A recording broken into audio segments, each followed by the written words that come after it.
शेतीसाठी की तात्काळ 15 दिवसापूर्वी आम्ही सगळ्यांनी ठरवलं की तुम्हाला निवेदन द्यायचं काजू पिकाच्या बाबतीत.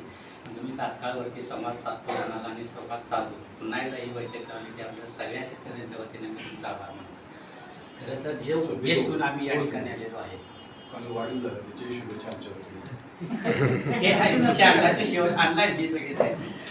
तर साहेब खरोखरच आपल्यासारखा कर्तव्यदक्ष अधिकारी ज्या वेळेला पवार साहेबांची आमची बैठक झाली त्याला मी त्यांना सांगितलं की आम्हाला अतिशय चांगले आणि समजून घेणारे अधिकारी या ठिकाणी लाभले आहेत आणि त्यामुळे त्यांच्यासमोर आम्ही हा प्रश्न उभा केला तर नक्की काहीतरी मार्ग काढतो. त्या विषय असा आहे की एक काळ असा होता की आम्हाला त्या भागात खडगावच्या पश्चिम म्हणजे पश्चिम बुदरगडमध्ये टोटली आम्हाला पावसाळ्यात लागणारं तेल चटणी मीठ पाणी मिरचीचा बंदोबस्त कोण करून देत होतं तर ही काजूची झाडं देत होती.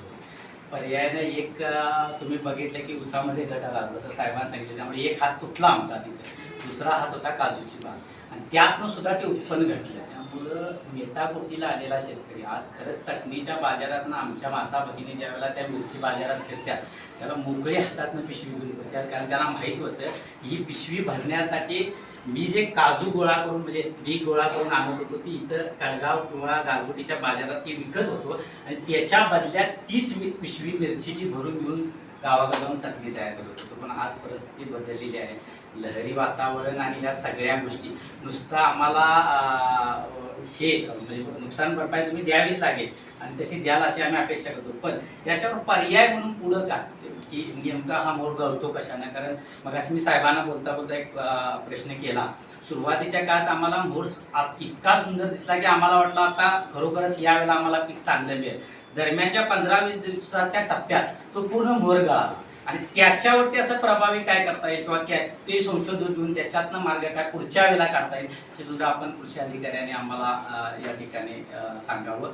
आणि सगळ्यांच्या वतीनं म्हणजे आता तर आमचे युवराज पाटील सर आहेत आताच ज्यांनी आपलं मनोगत व्यक्त केले ते आमचे मेघाने सर आहेत. ही सगळी मंडळी के भारती आहेत सम्राट मोरे आहेत आमच्या तालुका उपाध्यक्ष काँग्रेसच्या धनश्री हातकर आहेत.